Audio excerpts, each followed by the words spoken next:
I would like to welcome everybody to this Helpful Village release webinar of April 16th. Thank you for joining us.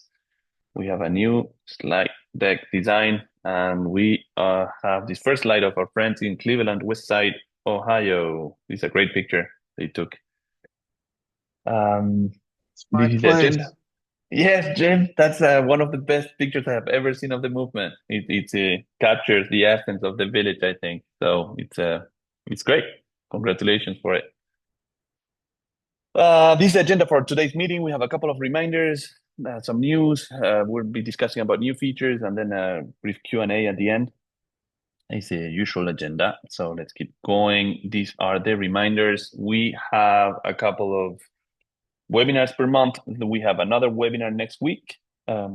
Wednesday at the same time is a Q&A where basically you ask us your questions, and the next release webinar where we are announcing changes to the software will be May 21st.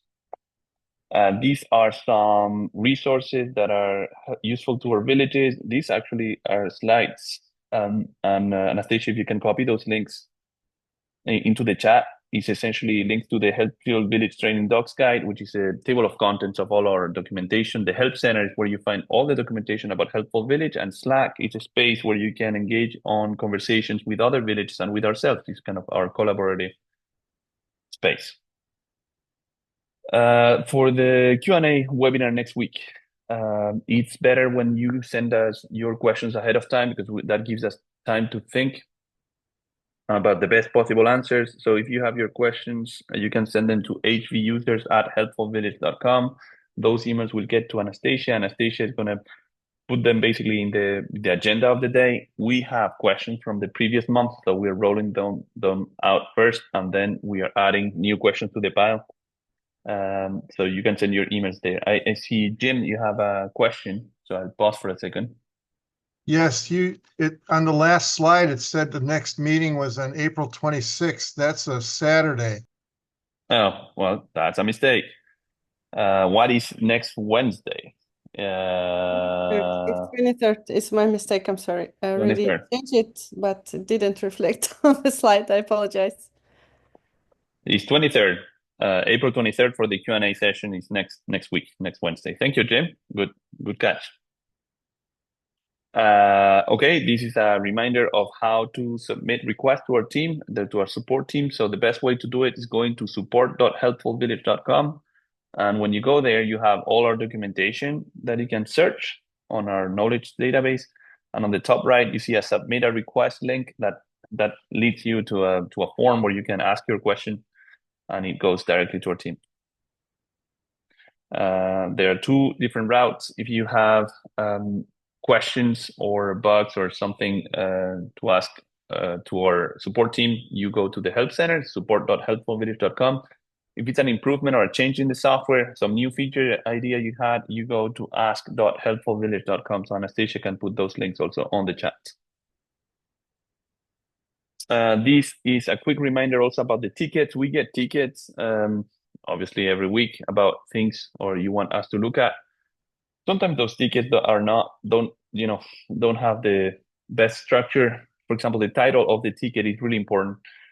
Sometimes we receive some tickets that say help or there is an error, but that doesn't help us categorize the ticket or even remember what that ticket is about. So the best thing to say is just use the title of the ticket being what's the problem you're having, and that allows us to identify its level of urgency and also remember to go back and just classify and work on it. So that is one. A good title is a good thing. And the second thing is if you can give us details, sometimes we get, oh, we have a problem with a member. Well, we don't know what member it is. So if you can give us the name of the person, what happened when you click on what button on what screen, then it's easier for us to go and do the same thing you did that produced the problem. And if we can reproduce the problem, we can fix it a lot quicker.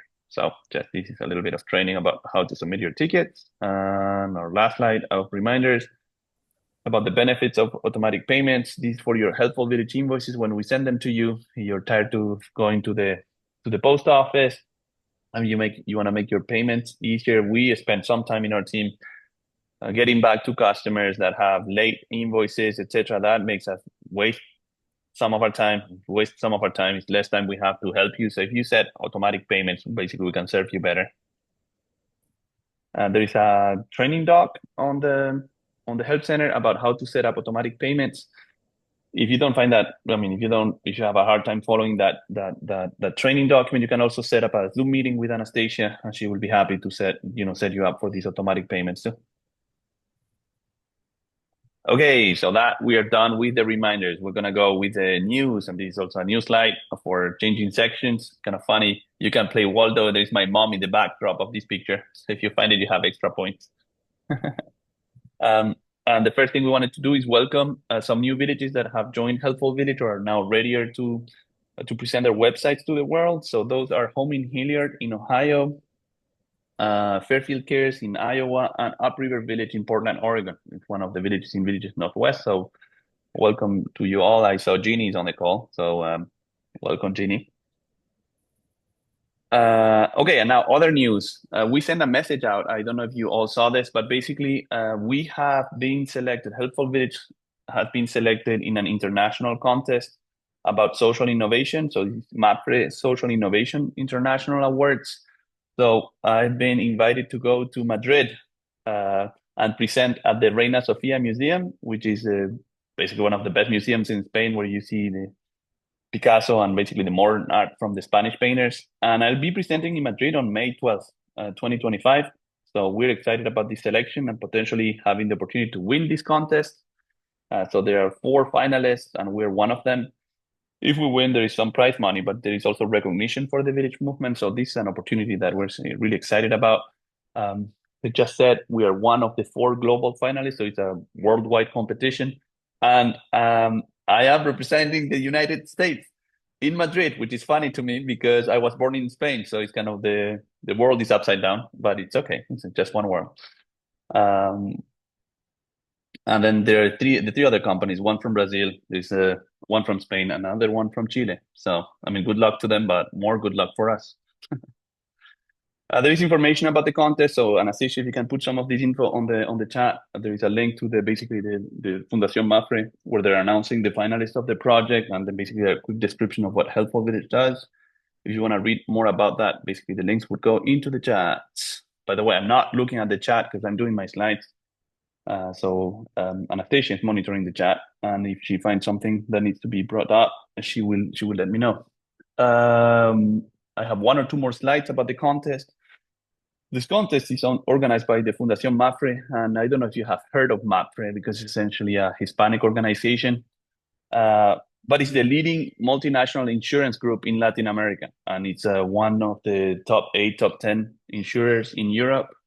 Obviously, the largest insurer in Spain, so it's a very large insurance corporation. As I said, the leading multinational in Latin America. So that was something I didn't know. It's interesting. So we're participating in the contest at the same time that they did the selection. We're going through a process where they do some meetings and coaching and all other things like that. And we had a feeling that MAPFRE was interested potentially in exploring collaboration with villages or something like that, or learning more about the idea at least. So there is that part of a potential partnership that is part of the deal too. Now, why do we think it's important to do this contest? We believe it's important to increase awareness about the village movement, obviously nationally here in the United States, but also internationally. I think this year is the 25th anniversary of the village movement, which in a way is good because it's like it's durable model. But at the same time, it's important that we stay relevant and recognize as innovative and very high performance aging model. So it's important to be out there and just be the champs. It's also an opportunity to expand the village movement worldwide.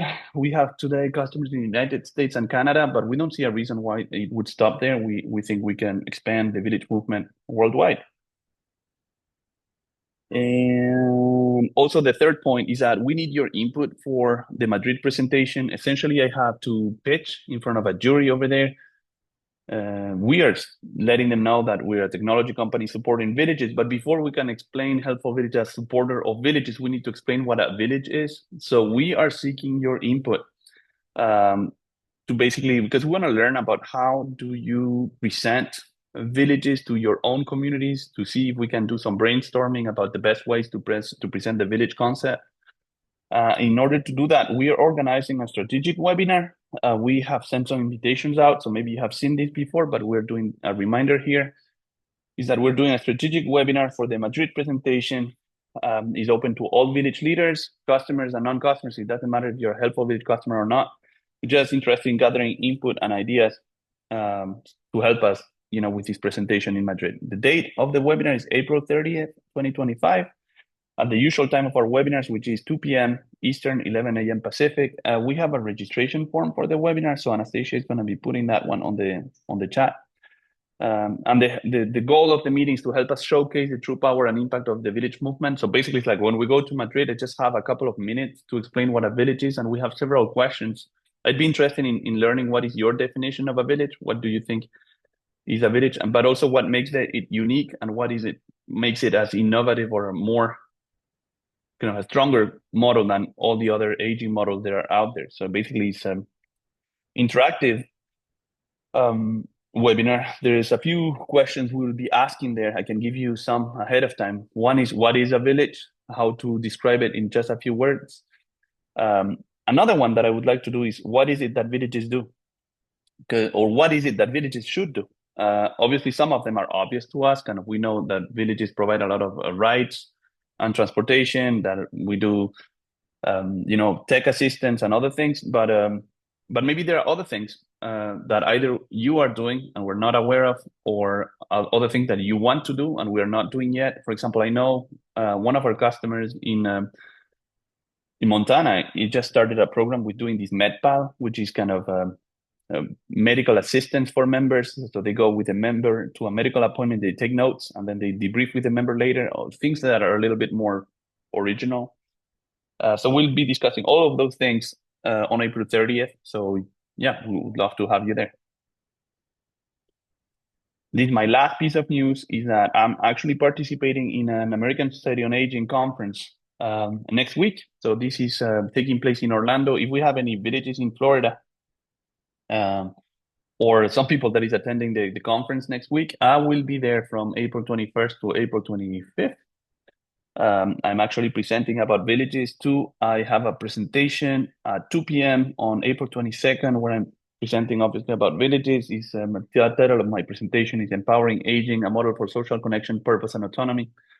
This is basically me wearing my, I don't know, I was going to say gerontology lecturer hat, more academic, but it's always interesting.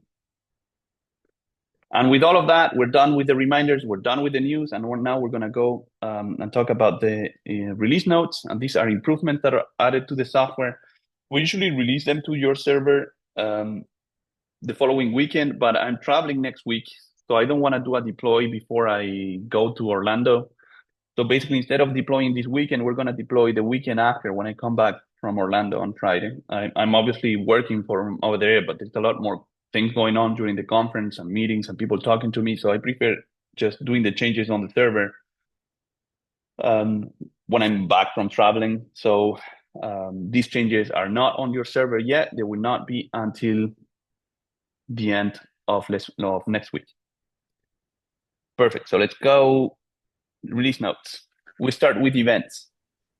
So these are a couple of, these are before and after print screens of the event forms. When you're creating or editing an event, you can choose the start date, the end date, and the registration deadline date. And what we just did is to change the picker of the date. So what we had before is what you see on the left. So basically you could choose, you have 3 drop-down box for the date. So you would choose the date, the month, the day, and the year. Then you would do it for the start date and the end date, as you see on the left. And we're changing that so that we have an idea of what day of the week that is. So basically, we're using the same date picker that you see in the service requests and other areas of the software. So just upgrading events so that they use the event, the calendar picker for the dates, as you can see on the right. So basically, the before is the left side of the screen, and after in the new version is the right-hand side of the screen. We're adding also more changes to events. We are adding the possibility to do a keyword search actually on the title of the events. So if you go both to your events calendar and your list of events page, there is a filter events on one side of the screen. And if you click on filter, what you used to do before is that you were able to classify, filter out based on the event categories, right, that you see on the screen. Now we added the possibility to search with a word. So if you go in there, you search yoga or anything like that, well, then it's going to show all the events that contain yoga in their title. Any other word, right? So we did that for the events calendar, just search capability, and basically the list of events is just the same. Manuel, does that go back in time to previous events or only Yeah, in the future? it's a good question. So basically what we do here is that the list of events is only showing those that are in the future. Now, when you go on the category, on the calendar of event or events calendar, it goes back. It goes both ways, goes future and the past, but then you need to use the arrows to go back in time. Great, thank you. So this is search capability based on the title of the events, on the calendar of events, and on the list of events. And then we're going to move on to some Hub&Spoke enhancements and changes that we did.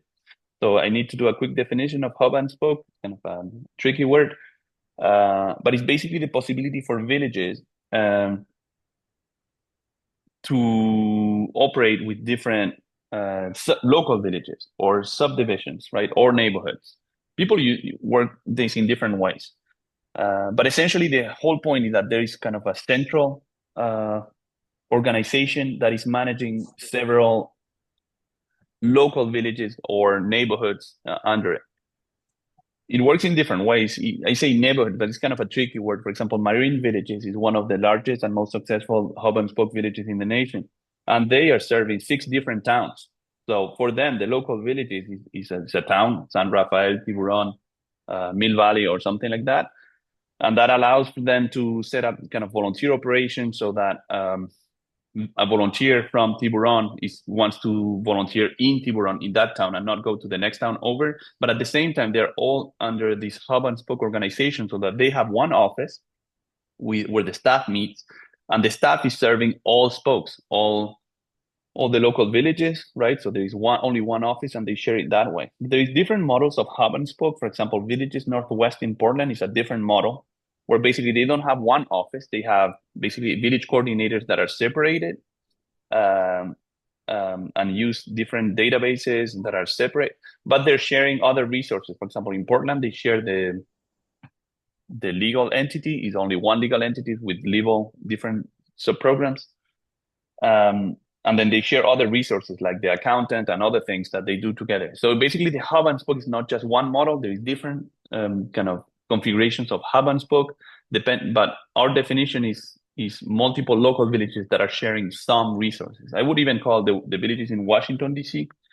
as Hub&Spoke, because they're also collaborating in terms of some of the reporting and the things that they do to seek the funding from the city of or the District of Columbia. So there are different Hub&Spoke models. I just wanted everyone to know that there's more than one thing. But in Helpful Village, we have some possibility to activate this feature that allows these operations by neighborhoods or by local villages. And there are some changes we have done to this.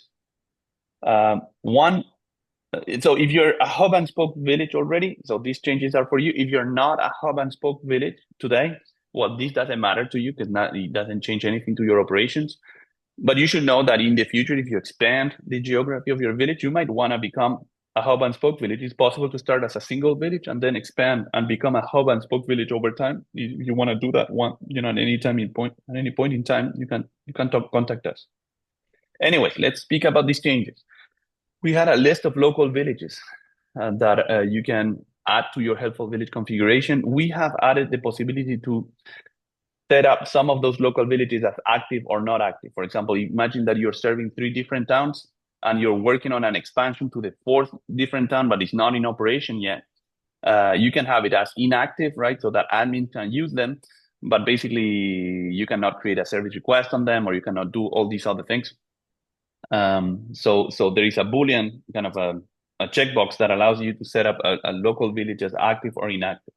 Now, if you use that active or inactive, it's gonna be used. That thing is gonna be used in when you're creating your service request. If you're creating a service request, you cannot create, is what you see on the right. This is just a print screen of a service request. If you're creating a service request in Hub&Spoke, it will only allow you to create a service request that will be advertised to your volunteers in the active local village. Obviously, the local village is inactive. That would make no sense to advertise to them. So on one side, on the platform, you would see this if active checkbox has been added. And then also on several other pages of the website, where it makes sense, we only allow you to choose among local villages that have been activated.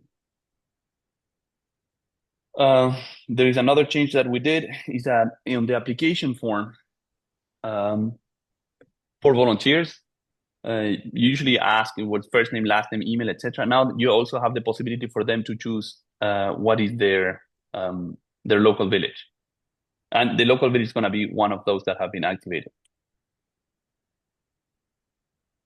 There is another change that we added also, is that when you have this list of spokes, right, for your people or your volunteers, but also your members, we put them in kind of the spoke they want to belong to, or they belong to, like downtown, East Harlem, West Side. But then sometimes people do something and they don't choose a local village, or we don't know where to put them. So basically by default, the system is going to put them in kind of a local village that is called unassigned. And now we used to sort this list alphabetically, but now we put it at the bottom so that unassigned is always easier to find. You see that West Side alphabetically should go after unassigned, but it makes more sense to have unassigned because it's a special type of local village at the bottom. Okay, so those are changes. This is just a couple of reminders also on the fact that you have the possibility to contact our team if you're interested in setting up a marketing website. We have a process where we can learn about what are the changes you want to do to your marketing website. So you can contact Anastasia if you're interested in any of that. And that leads us to Q&A. And before we do Q&A, I want to basically show you a quick demo of some of the things that I was mentioning before. And one of them is here. If you go to the event list, now you have the possibility here. You see we have different events: book club, poker, Thursday, etc. So now if you come down here, you have the filter events box. If I want to filter this box, now you have the possibility here to search by name, by title of the event. So if you type Thursday and you just click filter, well, now we obviously only showing all the events that contain Thursday in their name, all the way to February 2026, right? So just a pretty obvious search capability, but I just wanted to show you where to find it. So it's basically present there on the list of events. And then there was a question by Christy, right, which was, is it possible to search in the past? And the answer is yes. You can come here, you can search the same search criteria. I can say Thursday, filter the events, and then these are the Thursday events in the future. See, this month there is only one. And then if we go back in the past, we see that one in March. And if we go back in the past, there is 2 here in February 2025. So you can find these filters to navigate, to filter out events. If I remove this, and then I filter the events again, I'm going to show all the events. So you're just filtering, and then you can also go in the past and the future. Okay, so now I'll open up to questions. I don't know if there's something on the chat that has come up, Anastasia, or if we want to open up for general questions about the features that have been presented today.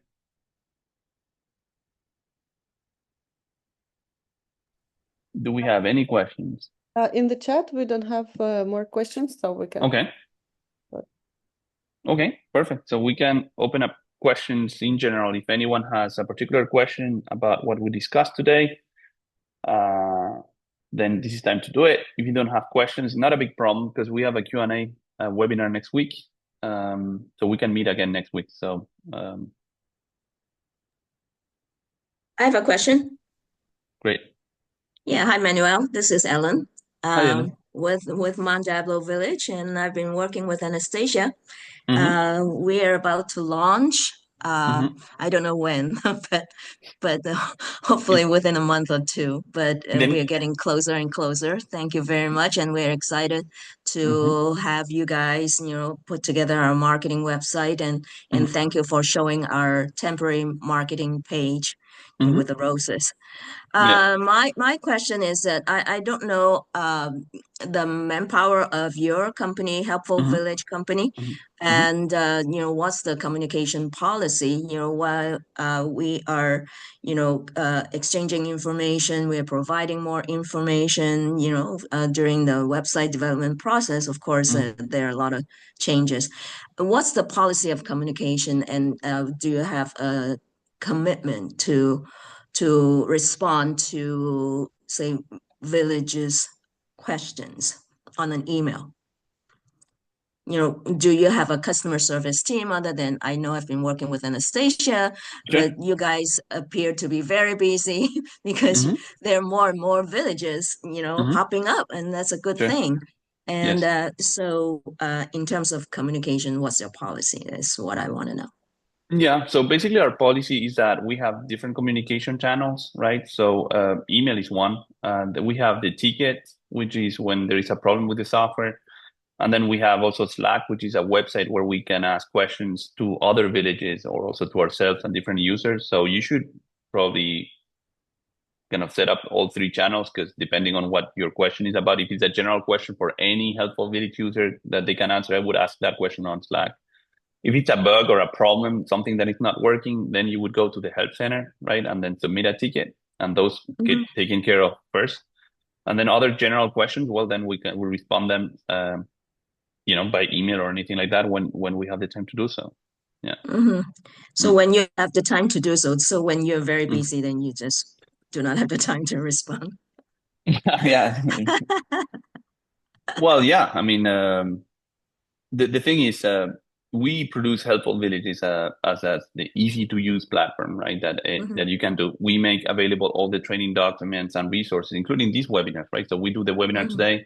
There is a Q&A webinar next week, where basically if you have your questions, right, instead of us answering a question one by one or to only one village, we try to set up a meeting where everyone can show up, everyone can ask questions, and basically our answers go out to, basically 30, 35 or 40 people at once. So, so yeah, basically we try to be the most productive we can be, which we think is first having a good document and reaching our help center, and second, having these answers be provided. When we answer one question, so that it goes to multiple people, either at the direct webinar, like we do next week, or on Slack, where basically a question is asked, and then anybody can find the answer there too.